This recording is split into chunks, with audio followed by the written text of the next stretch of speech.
day one outside.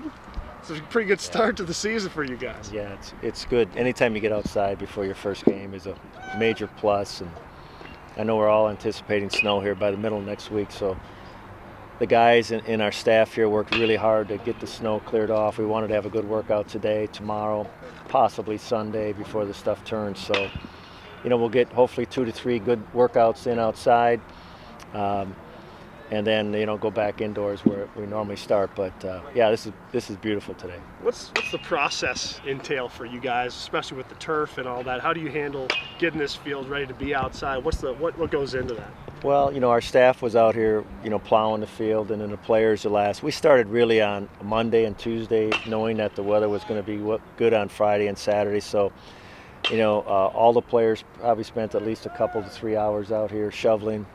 And then the facility staff did a good job in plowing basically the outfield. We took care of the infield, and with the anticipation that we'd have this kind of weather. I just told the players, none of us really like to shovel, but I'd hate to have been inside on a day like today. So we've got to take advantage. We'll come out here tomorrow and scrimmage. It's early to do that, but it may be our only opportunity. I mean, if we get some of the snow that they're anticipating, who knows if we'll get outside before the first game again. So we got to just soak this in and get as much out of this opportunity as we can. Expectations-wise, you guys, St. John's, 1-2, right there again, as it seems like it always has been preseason. What are you guys looking for this year, and what do you look at when you see the way this conference shakes out? Well, I like our roster. I like our roster a lot. These guys have a lot of experience. They've played in a lot of big games. We returned really the entire rotation. We have 6 guys that have pitched on weekends for us on this roster. We've had 4 guys that have closed on this roster. Our entire infield is returning. 2/3 of our outfield is returning. So we hope that experience that they've gained the last several years can come into play this year, and we can get over the hump a little bit. We played well the last couple of years from time to time, just not well enough at that game when we needed to. So I think these guys will come in. We talked about it in the fall. They know what they have to do now. And especially with a veteran team now, it should lend for an interesting situation. If we stay healthy, health is always a big issue for any sports team, especially in baseball. You stay healthy on the mound, we like our chances. So we got a lot of work to do in the next 3 weeks. I mean, it's hard to believe that 3 weeks from today we'll actually be playing a game out in California. I don't know if 3 weeks is enough time, but it's what the NCAA allows us to have, so we'll hook it up and see what we can do. You seem to have pretty good rotation depth this year. How important is that going to be going into the season? Well, that's huge. If we lose a guy, we're not going to have to, reshuffle a lot. Like I said, 6 guys have pitched on weekends. We got 3 guys that have been Friday guys for us that are back. That's a big deal to pitch on Friday nights. And just as important, because everybody knows we like to use our bullpen, we have 4 guys that have closed games. So experience should not be an issue. We need to stay healthy and we need to stay focused. We can't be complacent. Sometimes with older players, they make a bad assumption they think they're going to be better because they're a year older. And that's the thing we've tried to remind them of several times in the fall and the early workouts here before the season starts is that's not how it works. So let's not fall into that trap. Yes, you're a guy that kind of likes to be hands-off when it comes to letting leadership develop. I guess with the veterans that have come back that have played a lot of baseball for you, how has that developed so far through the fall and early workouts here? Well, I think they've identified that that's an issue, and I see some guys trying to do some things. I guess you really never know until you get into your season, and you really never know until you find some adversity. Mm-hmm. And adversity's lurking out there. It's going to happen. It's just a matter of we don't know what day it's going to happen, but it's going to happen. So that's when your leadership is going to be tested. On a day like today or tomorrow, it's not an issue. You really don't know, but we've talked to our upperclassmen, and I think they've identified that that's an issue that we have to get better at. And I guess I won't know for sure until we come across something that's tough for the team, and then how they handle it and how they handle the rest of the team will be the indicator. So I hope we learn from the last couple of years, because I think it's a thing that we've probably lacked a little bit. I guess the way last year ended on your field, obviously everybody up and down the line was disappointed with the way it played out. I guess, have you noticed that being somewhat of a motivating factor in these early looks that you've had at the group? Or yeah, sure. We had some great talks with with the players that were involved in that game last year when they got back from their summer assignments, and they all expressed the disappointment that they had.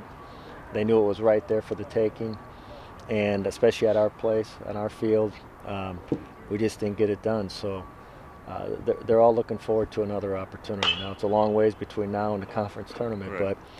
but I would be surprised if they don't remember that and use it as a motivating factor. So I'll remind them of it occasionally if we need a motivating factor, but there's a lot of pluses to having a veteran team, and usually they can handle some of those things and use it to make them better players. It's been you guys, St. John's, Seton Hall, the last couple of years, picked top 3 again this year. Where's the conference at in terms of trying to challenge, for those top spots? Because every year that you guys are going to be solid. Do you see any other teams, that are up and comers, I guess, in this league? St. John's will be very good again. We have to go to St. John's, so that'll be a struggle for us. Seton Hall did not have as good a season last year as they thought they were going to have, so I expect them to rebound a little bit. Xavier's the team that, was good 2 years ago, won the conference tournament, really struggled last year, mainly because of injuries. They got their whole team wiped out, but they ended up playing 4 freshmen the better part of the season, and they turned out to be pretty good players. So now those guys are sophomores. So I believe Xavier will get back into the mix. I think last year was a situation where they couldn't control the injuries. But, whether Butler, Villanova, Georgetown, there's a lot of experience coming back in this league. Villanova returns almost their entire team, and I believe they're about 1 game out of the conference tournament. So I think the league is getting more competitive from top to bottom. And I see some emphasis in some of the programs that maybe haven't played as well the first couple years. I see them going after baseball a little bit more seriously than they did when we formed this conference 3 years ago. You talked about rotation a little bit, I guess, at the plate. Maybe what are you stressing offensively? What strides do you really want to take with that group?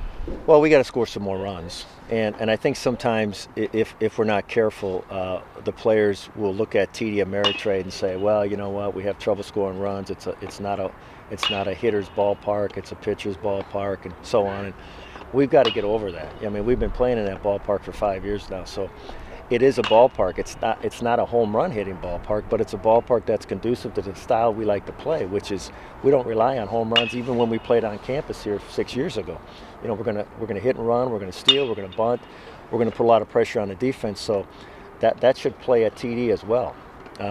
But we need to score some more runs, and I'm anxious to see how this veteran team responds to that. We've really challenged them all fall in the early workouts here that we have to become more offensive, and we're trying to simplify the process. Hitting sometimes can be overcoached, and I think with these young players, when they come through the ranks with their youth programs and our high school programs, they all have individual hitting instructors.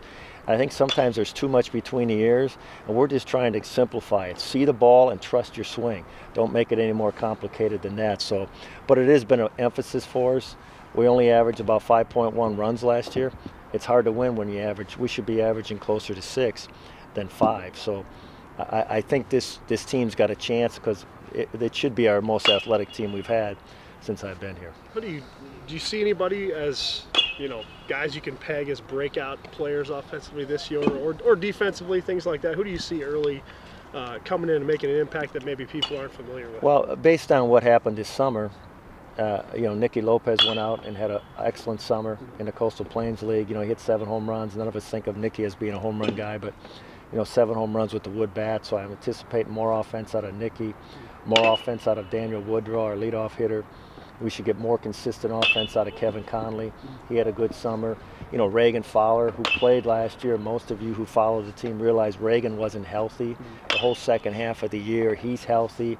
And we look for Reagan to be more of the hitter that he showed us when he was a sophomore versus last year. So, but those 3 or 4 guys, they know they can produce more offensively than what they did last year. And Nicky was injured the better part of the second half of the year last year too. So we need those guys. We know what we're going to kind of get out of. I thought Harrison Crawford did a good job last year. Fitzgerald did a pretty good job. We need a little bit more out of 3 or 4 of those other guys, and they're certainly capable of doing that. Is there any danger when you preach that you need more offense, that guys start putting pressure on themselves right out of the gate?